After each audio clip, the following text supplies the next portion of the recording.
اعوذ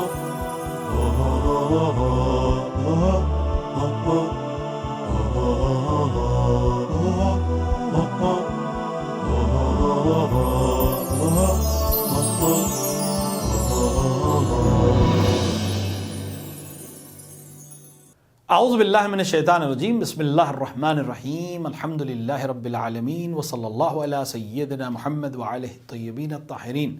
ناظرین کرام، ایک بار پھر آپ کا استقبال ہے احکام اسلامی کی جدید سیریز میں، جس میں ہم تشریح کے ساتھ احکامات کو آپ کے سامنے بیان کرنے کی سعادت حاصل کر رہے ہیں۔ ہماری بحث مبتلات روزہ میں چل رہی تھی، اور آج جس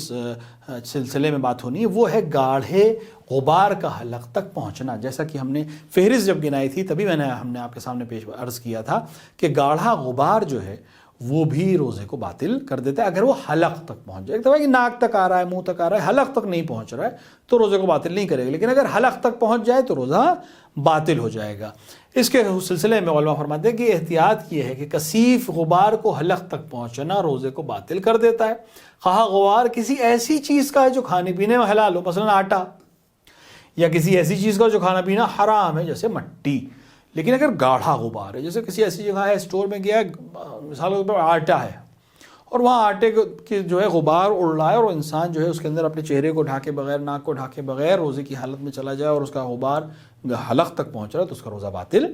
ہو جائے گا۔ یا مثال کے طور پر گاڑھا غبار، جیسے آندھی چل رہی ہے، طوفان آ رہا ہے اور وہ گاڑھا غبار اس کے حلق تک پہنچ رہا ہے، تو دونوں صورتوں میں اس کا روزہ باطل ہو جائے گا۔ اور غیر کثیف غبار، یعنی وہ جو گاڑھا نہیں ہے، اگر وہ حلق تک پہنچے تو روزہ باطل نہیں ہوتا۔ گاڑھا غبار جو ہے جس پہ ذرات پائے جاتے ہیں، بہت گاڑھا ہوتا ہے، وہ روزے کو باطل کرتا ہے، لیکن ہلکا تھوڑا سا جس پہ ذرات کم ہیں یا بہت ہلکے سا غبار ہے، عام طور سے جیسے جب جھاڑو دیتے ہیں جو بہت زیادہ گرد اڑتی وہ نہیں، بہت معمولی سی گرد ہے، وہ کوئی مسئلہ نہیں ہے۔ لیکن جیسے گھر میں جھاڑو دے رہی ہوگی، جو روایت ہمارے پاس ہے وہ جھاڑو کے سلسلے کی ہے، اس کے اندر جھاڑو جب پہلے زمانے میں دی جاتی تھی تو بہت مٹی اڑتی تھی، تو وہ گاڑھی مٹی ہوتی تھی۔ اس وقت اگر جھاڑو دینا چاہے روزے کی حالت میں انسان، تو چہرے کو ڈھانک لینا چاہیے۔ آج کل بہت آسان ہو گیا، ماسک وغیرہ آ گئے، تو ماسک لگا کر رہا ہے تو کوئی مسئلہ نہیں ہے، لیکن اگر بغیر ماسک کے کر رہا ہے اور گاڑھا غبار اس کے حلق تک پہنچ رہا ہے تو اس کا روزہ باطل ہو جائے گا۔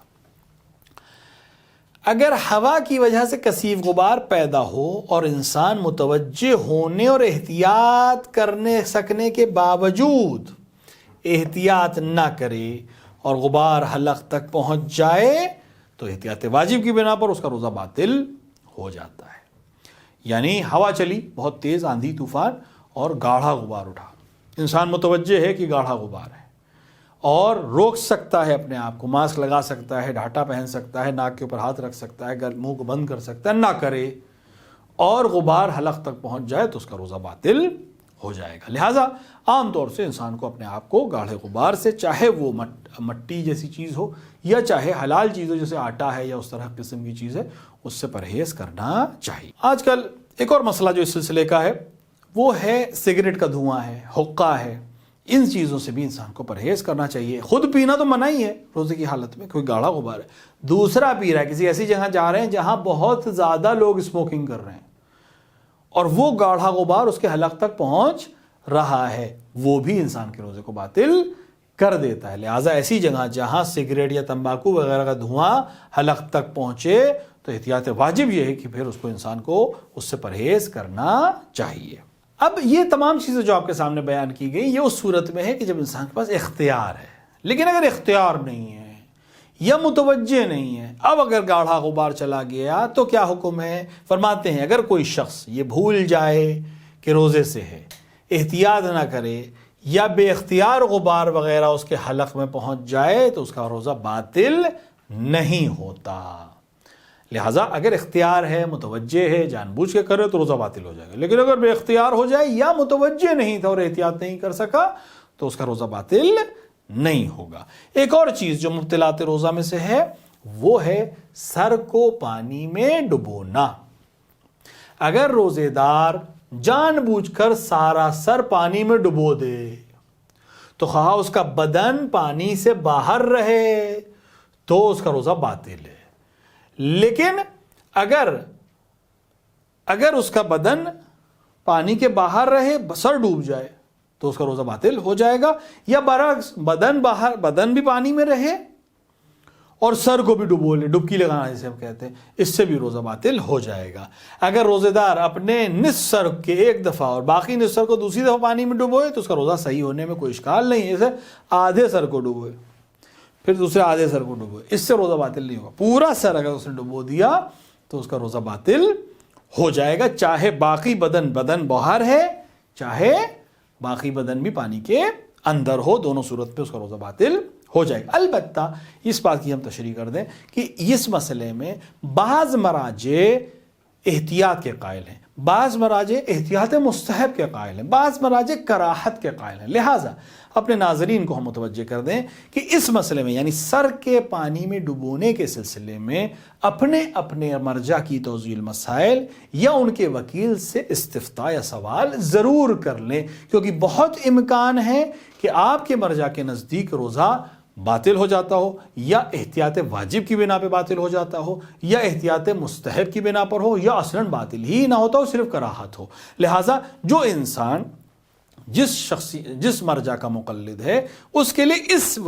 مسئلے میں بہتر ہے کہ وہ اپنے مرجع سے یا اس کے دفتر سے یا اس کے رسالہ توضیح المسائل میں جا کر دیکھ لے. لیکن بہتر یہ ہے کیونکہ سب نے تقریباً احتیاط کی ہے, لہٰذا بہتر یہ کہ انسان اس عمل سے اپنے آپ کو روزے کی حالت میں بچا کر رکھے.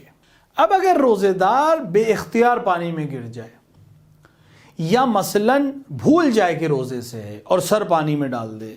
تو اس کا روزہ باطل نہیں ہوتا, چونکہ تقریباً جتنے بھی احکام ہیں وہ اختیار کی صورت میں مبتلات میں سے ہوتے ہیں. لہٰذا اگر انسان بھول جائے یا بے اختیار پانی میں گر جائے, کوئی دھکا دے دے پانی میں گر جائے, سوئمنگ پول کے کنارے کھڑا ہے, کسی نے دھکا دے دیا, سوئمنگ پول میں چلا گیا, سر بھی ڈوب گیا اور پھر وہ باہر آ جائے تو اس کا روزہ باطل نہیں ہوتا ہے. لہٰذا جان بوجھ کر نہیں بلکہ اگر بے اختیار ہو جائے یا بھول جائے اصل کی روزے سے, یا ماہ مبارک رمضان چل رہا ہے اور دن میں روزے میں اپنے سر کو پانی میں ڈبو لے تو اس کا روزہ باطل نہیں ہوگا. اسی طرح اگر کوئی انسان یہ سوچ کر کہ میرا سر نہیں ڈوبے گا پانی میں, اپنے آپ کو پانی میں لے جائے, یعنی اس کا ارادہ یہ ہے کہ میں اپنے دھڑ کو صرف پانی میں کروں گا, سر کو نہیں کروں گا, اور مثال کے طور پر پیر سلپ ہو گیا, سر اندر چلا گیا, یا اندازہ نہیں ہوا کتنا گہرا ہے, سر بھی پانی کا میں اندر چلا گیا, تو چونکہ ارادہ نہیں ہے, اگر بغیر ارادے کے کام انجام دے تو اس کا روزہ صحیح ہے. لیکن جیسے کہ بیان کیا گیا کہ انسان کو ان موارد میں احتیاط کرنی چاہیے, اور احتیاط سے بہتر کوئی چیز نہیں ہے. خداوند عالم کے بارگاہ میں دست دعا ہے کہ وہ ہمیں توفیق عطا فرمائے کہ ہم احکامات اسلامی کو سمجھ سکیں, جان سکیں, اس پر عمل کر سکیں, اور ہمیں مزید توفیق عطا فرمائے کہ ہم دوسروں تک بھی اس کا علم پہنچا سکیں. وصلی اللہ علی سیدنا محمد وآلہ الطیبین الطاہرین.